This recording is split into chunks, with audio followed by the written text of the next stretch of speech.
영의 세계에 법칙이 있다고 여러분 네 가지를 가르쳐 드렸죠. 네 가지 기억나세요? 첫 번째 법칙이 뭐라고 그랬어요? 성부의 법이라고 그랬죠. 그 다음에 두 번째는 성자의 법이라고 해요. 성자의 법. 세 번째로는 성령의 법이라고 해요. 성령의 법. 이 법은 다 연결이 되어 있어요. 연결. 하나를 건너뛰고는 그 다음 것이 오지 않습니다.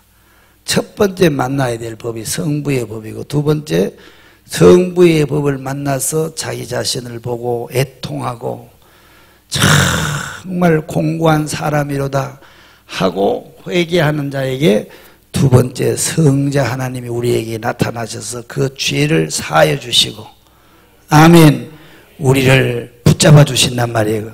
아멘. 그 다음에 여러분 성령의 법이 우리에게 이와 같이 거듭나서 은혜를 알고 믿음으로 살려고 몸부림을 치는데, 여러분들의 실력과 힘과 우리의 힘으로는 절대로 못 살아냅니다. 그래서 여러분 은혜 받고 난 다음에 주먹을 불끈 쥐고 내가 이제는 다시는 세상으로 안 돌아가야지, 다시는 죄와 그냥 내가 타협하지 않아야지, 다시는 내가 옛사람과 같이 그런 습관에 붙잡히지 말아야 되지, 그런 결단을 해도, 그래서 12월 31일 되면은 성찬의 떡을 들면서 내가 주님과 함께 살겠습니다. 그리고 결심을 하고 또 뭐요? 여러분, 그 다음에 이제 금식도 하면서 이제 새로운 한 해를 살겠다고 여러분 1월 1일부터 금식을 하고 기도회를 하잖아요. 그죠? 그런데 했는데도 불구하고 여전히 또 작심삼일이라고 3일도 못 넘겨가지고 우리는 옛사람으로 또 돌아가더라는 거예요. 그러니까 우리의 힘과 체질로는 도저히 살아낼 수가 없어요. 이해가 되셨나요? 우리의 힘으로는 안 된단 말이야. 그래서 중요한 것은 잘 들어보세요. 오늘 이 바울이라는 신약 성경에 여러분 가장 예수님 가까이에서 영의 세계를 뚫어낸, 영의 세계를 알아낸 이 바울이 뭐라고 이야기를 했냐? 예수님을 사도 바울이 만났단 말이야. 만나고 난 다음에 이 바울에게 이상한 일이 생겼단 말이에요. 전에 없었던 일이 생긴 거예요. 무슨 일이 생겼냐면 자기 속에서부터 갈등이 일어나더라는 거예요. 뭐가 일어나더라고? 갈등이 일어나더라는 거예요. 예수 안 믿는 사람들이 주님 말씀에 불순종하고 주의를 어기고 기도를 안 해도 여러분 갈등하는 사람 봤어요? 없어요. 그런 사람들은. 왜?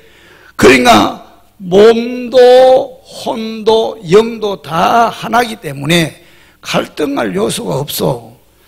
근데 바울이 예수님을 만나고 난 다음에 자기 속에 뭐가 거듭났냐?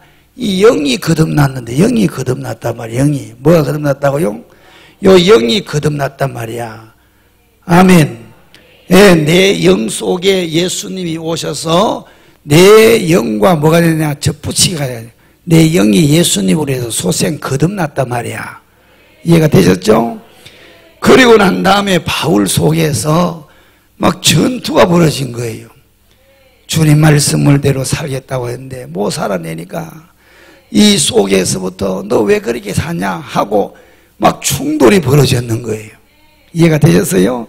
그러니까 속 사람과 이 그 사람이 충돌이 벌어졌어요. 이걸 가리켜서 갈등이라고 하는 갈등. 이해가 되셨어요? 이 갈등은 여러분 사실은 좋은 거예요. 갈등이 있다는 얘기는 내가 뭐요? 내가 내 속에 뭔가 다른 어떤 것이 들어왔다는 얘기잖아요. 그죠? 이해가 되셨죠? 갈등이 없다는 얘기는 요 영과 혼과 육이 다 한 통속이라는 거예요. 그게 갈등이 있는 게 그게 정상이라니까. 아멘. 그래서 사도 바울이 그러는 거예요. 뭐라고 이야기하냐? 내 속 사람은 하나님의 뜻을 따라서 하나님의 법을, 내 그 사람은 옛날과 같이 뭐 한다는 거예요?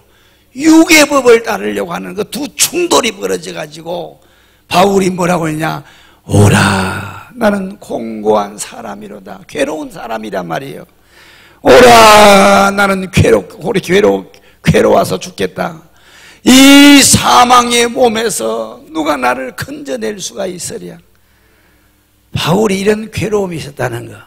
여러분들도 그런 괴로움이 있나요? 다분히 정상적인 것이니까 여러분 그것을 여러분 부정적으로 생각하지 마. 내가 하나님의 사람이 되긴 됐구나. 믿습니까? 그렇게 생각하는 것이 성경이 말하고 있는 말씀이란 말이에요. 이해가 되셨어요? 주의를 어기고 하나님의 말씀을 불순종하고 내 마음대로 내 뜻대로 살아도 전혀 갈등이 안 생기고 더 편하다. 세상 사람들이 사는 거 똑같이 살아도 괜찮다. 술을 한 잔 먹었는데 옛날에는 그냥 아무 느낌이 없었는데 이제는 먹으면 내 속에서부터 그냥 뭔가 모르게 그냥 불편하다. 이거는 좋은 일이란 말이야.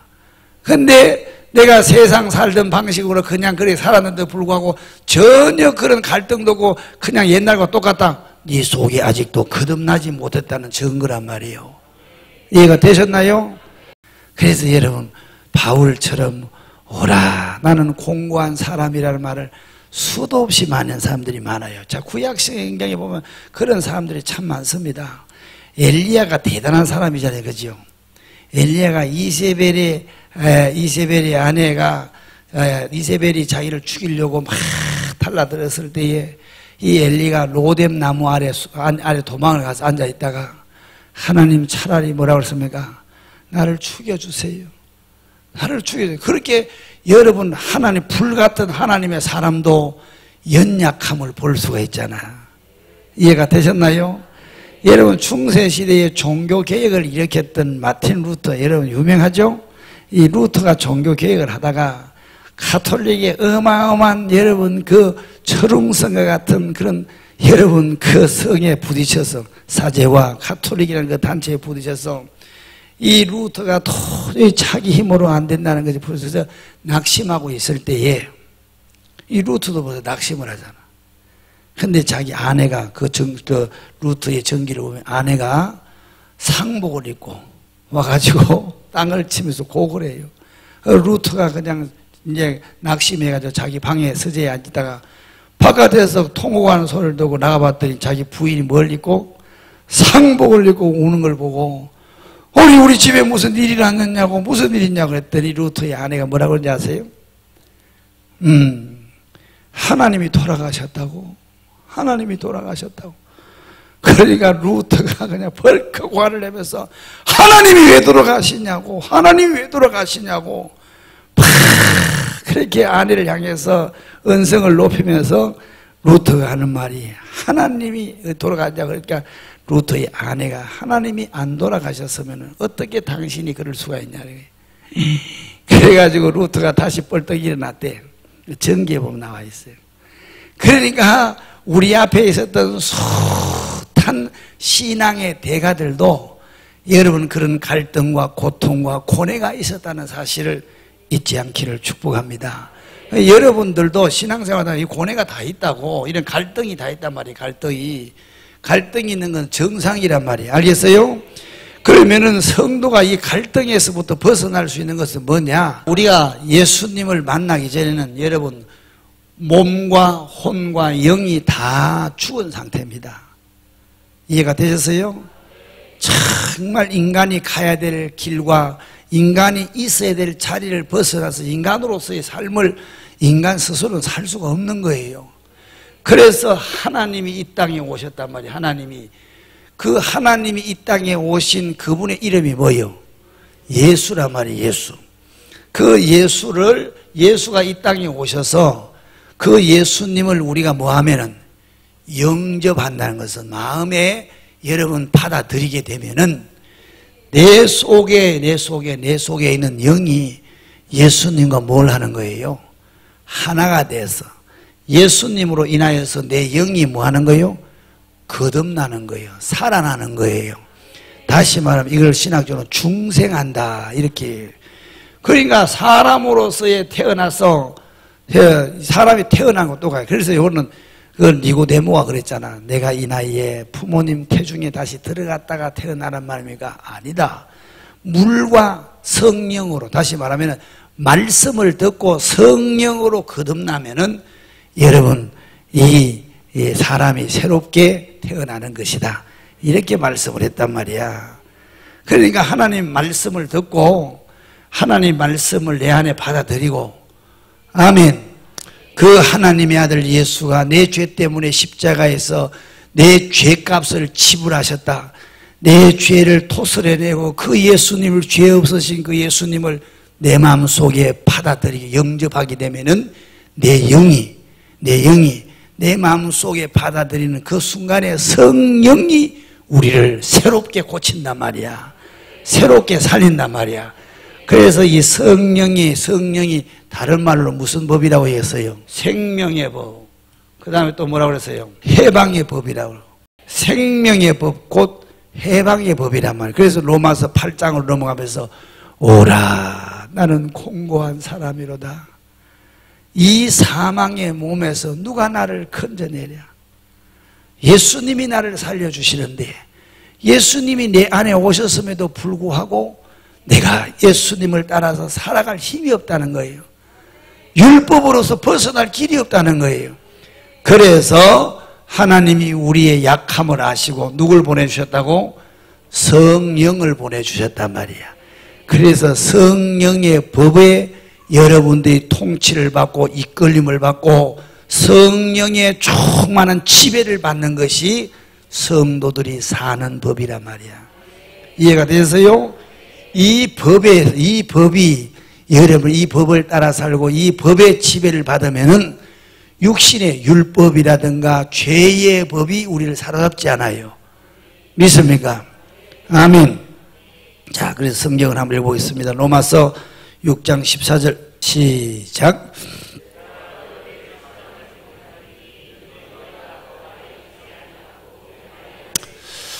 그러니까 법 따지지 말란 말이야. 법 따지는 사람은 자기도 법에 걸려버려. 내가 법을 가지고 살려고 하면은 내가 법으로 다 살 수가 없기 때문에 죄의 법 아래로 내가 그냥 들어가는 거예요. 그 내가 법을 가지고 얘기하는 거, 내가 법 아래 법을 가지고 여러분 자꾸 주장하다 보면 내가 율법 아래 다시 들어가는 것처럼 다른 사람도 율법을 가지고 정죄하지 말란 말입니다.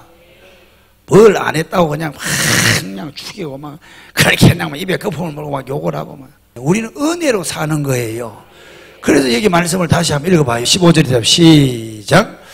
그런즉 어찌하려요? 우리가 법 아래 있지 아니하고 은혜 아래에 있으니 죄를 지으리요 클 수 없느니라. 따라합시다. 우리는 은혜로 산다. 주님 우리를 긍휼히 여겨주셔서 내 조건도 따지지 않고 실력도 따지지 않고 내가 어떤 그러온 그냥 뭐 스펙을 막 이렇게 잘 살았다 그거 안 보고 그냥 하나님이 우리를 아무것도 못지 않고 우리를 사랑하신 그 하나님이 긍휼을 베풀어서 우리에게 베풀어진 그 사랑 때문에 내가 살아났으니까 아멘. 은혜로 사는 거예요. 은혜로. 이해가 되셨어요? 한번 더 합시다. 하나님이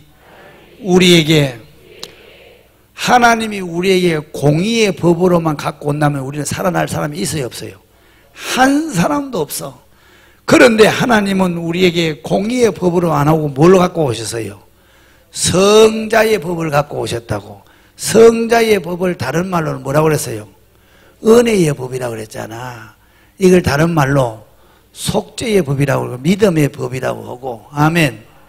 그래서 우리는 여러분 하나님 앞에서 이와 같은 은혜의 법을 통해서 내가 하나님 앞에 용서받고 하나님의 자녀가 되고 저주에서부터 축복받을 수 있고 하나님의 유업을 받을 수 있는 그런 은혜를 입었는데 그런 은혜를 입고 난 다음에 내가 다시 돌아가가지고 율법으로 살려고 하는 게 뭘 지키고 뭘 하려고 내가 뭐 열심히 하면 될 것 같고 그리고 상대방이 안 하면은 그냥 막 죽이는 거예요. 너 왜 그렇게 안 하냐 그러고 정죄하고 말입니다. 내가 은혜로 구원받고 하나님 앞에 복을 받았다고 한다면은 저 사람을 향하여서 나도 은혜를 대해야 된다는 사실 이해가 되셨죠? 그래서 우리는 율법 아래 있지 아니하고 은혜 아래 있다. 은혜 아래. 성도가 사는 법은 은혜 아래 있을 때, 은혜 안에 있을 때에 아멘. 은혜의 법 아래 있을 때에 성령의 법이 우리를 뭐 하는 거예요? 변화시키고 새롭게 한단 말이야. 우리를 살려낸단 말이에요. 이해가 되셨나요? 내가 거듭나기는 거듭났는데 거듭나서 하나님의 자녀가 돼서 성자의 은혜로, 은혜의 법으로 살아났어. 살아난 사람에게 여러분 다시는 이 은혜를 붙잡고 예수 붙잡고 살아야 되는데 다시 율법으로 돌아가가지고 뭘 그냥 해보려고 주님 제쳐놓고 그러면은 여러분들에게 뭐가 오느냐? 사단이가 따라와요. 누가 따라온다고? 사단이가 여러분들에게 다가온다고. 사단이가 다가와서 율법은 죄와 사망의 법이 여러분들을 우겨사고 여러분들을 끌고 간단 말이야. 예? 죄와 사망의 법이 뭐요? 그게 율법이란 말이에요. 율법. 그 율법에서부터 벗어날 수 있기를 축복합니다. 따라합시다. 율법에서 벗어나자. 죄에서 벗어나자. 이해가 되셨어요? 성도가 붙잡고 살아야 될 것은 뭐요? 은혜라. 은혜. 나는 은혜라. 주님 나를 오늘도 너 일주일 동안 뭐 했냐? 시간마다 너희의 걸어온 것이 한번 다 내놔 보고해봐. 그렇게 한다고 한다면 누구도 하나님과 설 수가 없어. 그건 다 해체하고 오늘도 주님 은혜 때문에 하나님 보좌 앞으로 나가는 거예요. 그걸 가리켜서 여러분 히브리서 4장 16절 말씀에 보니까 시작. 그러므로 우리는 긍휼하심을 받고 때를 따라 도없는 은혜를 얻기 위하여 은혜의 보좌 앞에 담대히 나갈 것이니라. 이해됐나요? 은혜로 살아야지. 은혜. 아멘. 은혜로 사는 우리 성도가 되기를 축복합니다. 은혜로 살 때에 주님 은혜 붙잡고 이 은혜를 붙잡고 내가 주님 우리에게 주신 은혜가 너무 큰데 내가 살아낼 수가 없습니다. 어떻게 하면 좋아요? 이렇게 그 은혜에 늘 괴로워하고 그 은혜에 대해서 아파하고 그 은혜에 보답하지 못해가지고 가슴 저릴 때에 성령이 우리 속에 역사하신다고 믿습니까? 그래 성령이 역사하신다고. 네, 절대로 여러분들은 다른 방법이 없으니까. 아멘. 우리가 예수님을 믿었지만은 사실은 죄를 지어야 안 지어요? 엄청 많이 지어요. 교활하게 지어. 죄를 짓는다고 죄를 안 지을 수가 없어. 우리는 원래 본 태생이 죄를 지을 수밖에 없는 여러분 그렇게 망가져 있기 때문에 회복을 시키실 때 예수님을 믿었을 때 지금 내 영을 지금 여러분 회복을 시킨 것이지 아직도 혼과 육은 이거는 아무것도 아니에요. 육은 따라가니까 이 혼적인 우리의 부분은 아직도 구원받은 것이 아닙니다. 아니기 때문에 죄가 여러분 창세기 4장에 보니까 우리 어디에 엎드려 있다고 했습니까? 마음의 문에 딱 엎드려 있다가 조건이 갖추어지고 조건이 형성되면 요즘같이 여러분 그냥 습도가 많고 후덥지근하면은 여러분 화장실에 뭐가 피어요? 곰팡이가 피는 것처럼 우리 속에 죄가 있단 말이야. 이 그 사람 속에 혼 속에 거 있다가 조건과 그냥 이유가 되면은 우리 속에서 죄를 지어야 안 지어요? 짓는 거예요. 좀 불이하다 싶으면 거짓말 해버리고 그 순간을 모면하기 위해서 상대방에게 증가를 시키고 그렇게 해야 안 해요? 그게 우리의 약점이란 말이에요. 약점. 우리의 약함이란 말입니다. 그래서 바울은 이곳에서부터 벗어나려고 몸부림을 쳐봤지만은 벗어날 수가 없더라는 거예요. 그래서 오라 나는 공고한 사람이다. 괴로운 사람이다. 이 사망의 몸에서 누가 나를 건져내랴. 그래서 또다시 바울은 예수님의 은혜를 붙잡고 나 같은 죄인에게 이런 은혜를 주셨는데 내가 주님의 은혜에 보답하며 살지 못한 그 은혜, 그에 대해서 막 통회하고 막 괴로워하니까 성령이 우리를 덮쳐서 아멘. 성령이 우리를 이끌어 주셔야 된다고. 그래서 하나님의 영이 우리를 이끌어 주시면 우리는 변화도 안 일어나고 새로워질 수도 없고 은혜를 주신 것을 따라서 우리가 주님 가신 그 사명의 길을 갈 수도 없단 말이야. 그래서 여러분들과 나는 이 은혜의 법을 붙잡고 있을 때 성령의 뭘 받아야 되는 거예요? 인도를 받고 성령을 따라 살아갈 수 있도록 예민해지려고 하면은 기도해야 돼, 안 해? 기도하지 않으면은 이 성령의 법이, 성령이 이 얘기를 해도 못 알아듣는 거예요. 막 머리를 통통 두드려도 못 깨닫는 거예요. 예? 갈라디아서 5장 16절 이하를 보세요. 시작.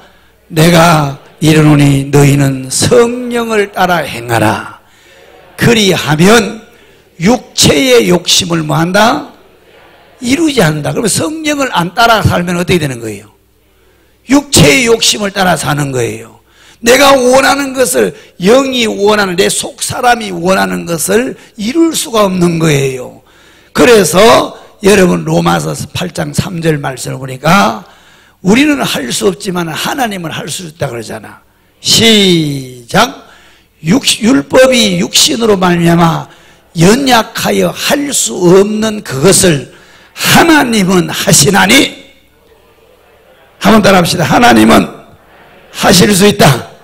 그래서 우리에게 영으로 오신 거예요. 영으로. 그래서 기도도 안 하는 사람이 어떻게 여러분 거룩한 삶을, 은혜의 삶을 살겠어? 못 산다고. 그래서 기도하라고 했는데 기도하지 않는 사람들은 여기 뭐 보면 3분의 2가 기도도 안 해. 예? 기도도 안 하면서 뭐 맨날 위에서 그냥 가만히 있으면서 한번 그냥 위에서 뚝딱뚝딱 떨어질 줄 생각하는데 그러지 않습니다. 영적 삶은 전투입니다. 전투. 기도하고 거기를 가는 거예요. 기도하고 또 갚하는 거예요. 이해가 되셨어요? 원체 기도를 안 하니까 뭐 되겠어요. 그러니까 거기를 갈 수가 없다고. 그래서 하나님의 사람들이 살아가는 원리는 여러분들 그냥 옛날에 지금 똑같은 거예요. 디모데전서 4장 5절 말씀 한번 읽어봐요. 4장 5절 시작. 하나님의 말씀과 기도로 거룩하여짐이라. 말씀을 먹고 기도를 할 때 우리의 삶이 변화가 일어나고 새로운 역사가 일어나고. 아멘. 다른 방법이 아니에요. 방법이 아니라니까. 그 말씀을 들었는데 코로나 때문에 교회 문을 다 닫아버렸지. 못 듣잖아.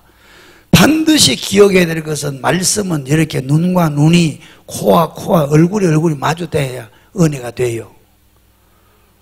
그러니까 이 사람들이 속는 거예요. 그냥 단순히 정보만 전달받는 것이지, 그 뜨거운 숨소리와 뜨거운 열기가 내 온몸을, 그리고 그 뜨거운 열기가 내 가슴을 칠 때에 여기에서부터 나오는 하나님의 은혜는, 이거는 받은 자 외에는 여러분 그걸 경험하지 못한 사람은 말할 수가 없단 말이야.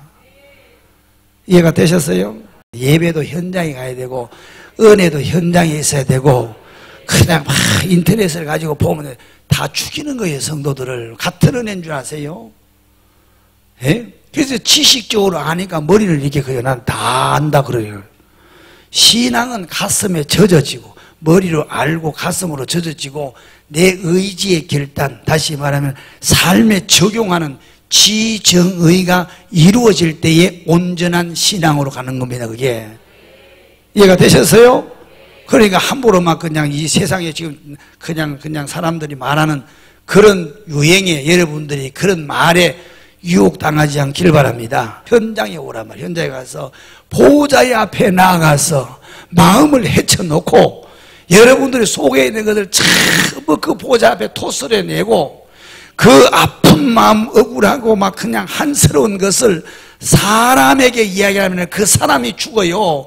그래서 그것을 해결해주고 그것을 품어줄 수 있는 것은 전능자밖에 없단 말입니다.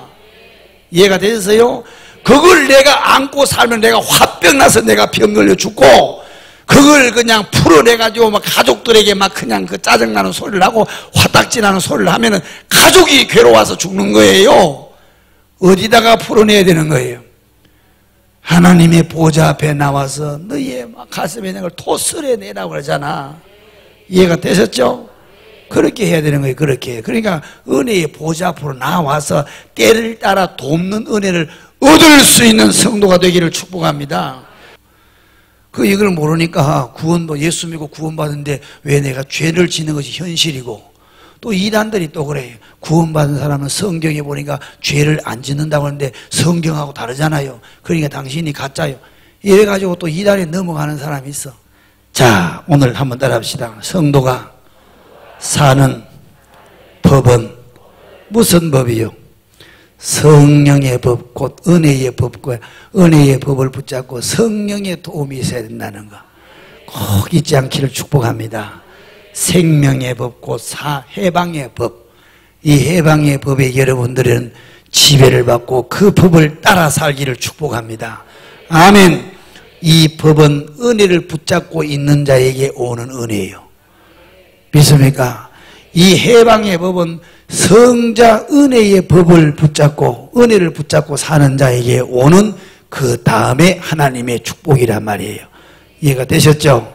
우리 하늘 소망교회 성도들은 절대로 그냥 이단에 넘어지고 실족하고 스스로 여러분 자멸하는, 스스로 태클을 넘어지는 그런 일이 없기를 주의 이름으로 축복합니다.